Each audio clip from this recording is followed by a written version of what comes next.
দুপুরের গরম ভাতে যদি এই রেসিপিটা থাকে, এক থালা ভাত এক নিমিষে শেষ হয়ে যায়। সবাই আঙুল চেটে খেয়ে ফেলবে, এর স্বাদ ভোলার মতো নয়।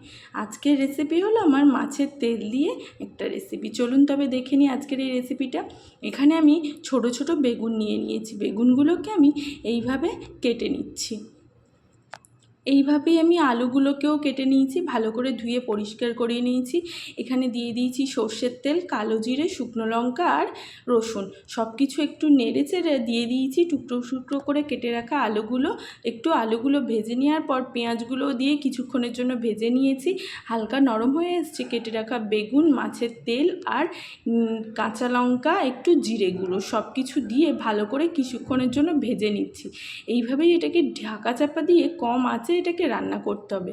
এখানে কোনো জল ব্যবহার করা যাবে না, যেটুকু তেল উঠবে সেই তেলেই কম আঁচে এটাকে রান্না করতে হবে। আজকের এই দুর্দান্ত রেসিপিটা কেমন লাগলো অবশ্যই কমেন্ট করে জানাবেন।